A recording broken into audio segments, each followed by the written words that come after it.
So, ladies and gentlemen, I was just telling you now about dictatorships, and now I'll move on to a few other points on the same topic. So, the first thing I'd like to share with you is that I think, or researchers think, that dictators are not actually evil by definition. Now, maybe not all researchers say that. It's actually quite hard to define what evil really is, of course. But in general, there seems to be some consensus on that issue, that nobody is really evil by definition, not even dictators. But many dictators do share a particular set of unfortunate personality traits. They might harbour fantasies of unlimited power. They may believe in their own glory. They may have some funny ideas about honour, a distorted view of what honour really means. And above all, dictators tend to have a severe lack of empathy and understanding of others' feelings. And if we look at history, we can see that many dictators, if not all, were narcissists. Life under a dictatorship would therefore appear to have many drawbacks. If you have someone like this in charge, someone with such a distorted personality, then of course things will be far from easy in your day-to-day life if this person controls everything that goes on in the country. Citizens living in democracies often associate dictatorships with repression, with human rights abuses, with poverty, unrest, and turmoil.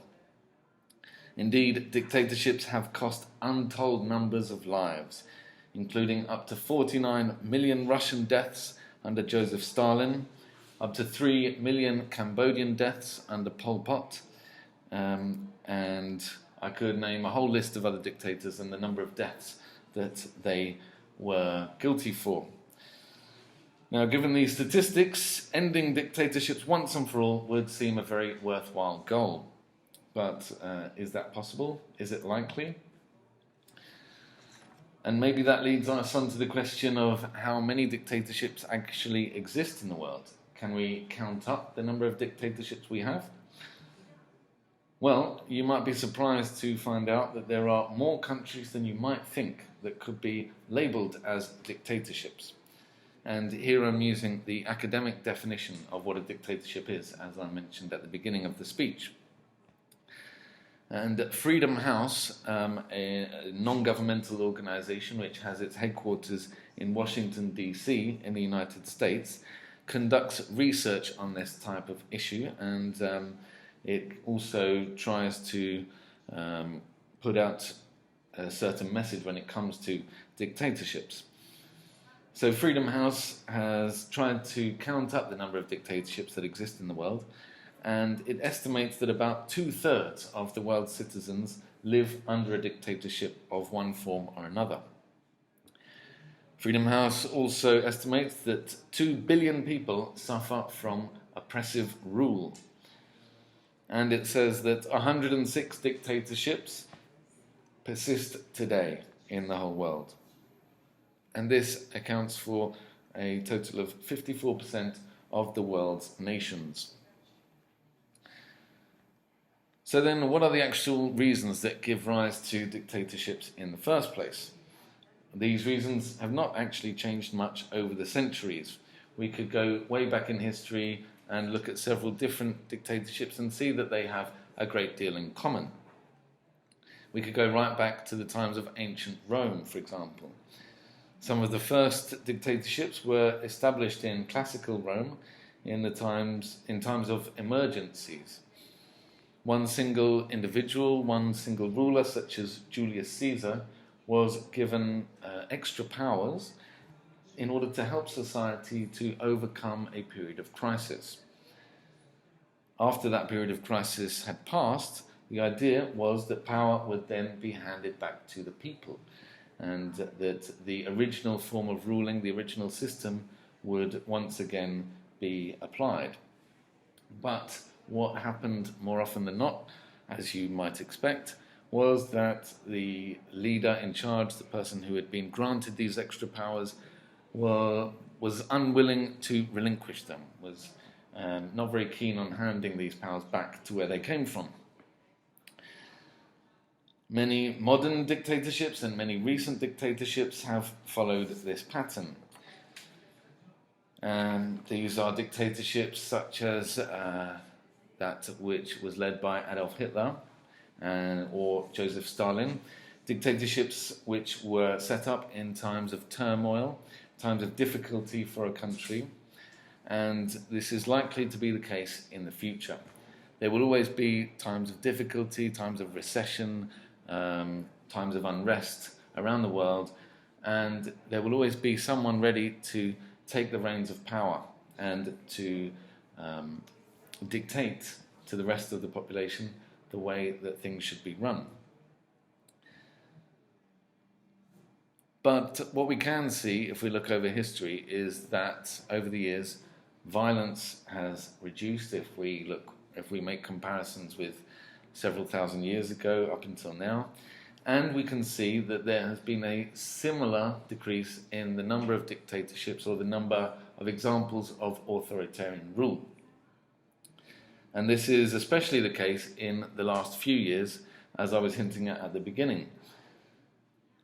In the 1970s, many regimes around the world, many dictatorial regimes came to an end. Here I'm thinking above all of Latin America and Eastern Europe. And then a couple of decades later, the Soviet Union came to an end. And this was accompanied by a steep decline in dictatorships in Eastern Europe. Several different countries were able to overthrow the tyrannical ruler that they had in power. Then maybe in some cases it's true we have seen these countries creeping back towards dictatorships, and if we look at very recent history, or rather current events that are happening now, then we could just look at the example of Egypt, where it seems that one dictator seems to be toppled from power only to be replaced by another, and then another, etc. So then we could look at the situation in Libya. We can see that Colonel Gaddafi was in power for many long years, who was a tyrant, and when he was removed from power, what has followed and what continues to this day is a great deal of unrest in the country, and it is unclear what the consequences of this will be. We don't know if someone will come in and finally take control of the country, but take control in a dictatorial manner. But as I was saying, dictatorships, if we are to count them, if we are to look at the number of dictators in the world, we can see that there has been a slight reduction in their number over the centuries. So we could think, if we're seeing a downwards trend, then maybe the days of dictatorships might be numbered. Maybe the remaining dictatorships that we have will disappear sometime soon. And this is particularly the case if these dictatorships contribute to economic problems in the country. Just think of Venezuela, for example. We can see that the economy has just gone from bad to worse in the last 10, 20 years. So would these homegrown economic problems mean that sometime soon the dictatorship or the regime that is in place will crumble? Well, it's very hard to say, but what we can consider is, what we can hope for is that dictatorships may sometime soon come to an end in many different parts of the world, and maybe some of us could think, will we see an end to all the dictatorships that are currently in place within our own lifespans? Can we dream of being able to say that democracy and the rule of law is what prevails now, or maybe we could dream of being able to say that in 50 years' time, possibly. Hopefully, most of us will still be alive, depending on our ages. I don't know. So that's a very interesting question to consider. But I have to say that if I am to give you my own analysis, my own answer to this question, the answer would unfortunately be no.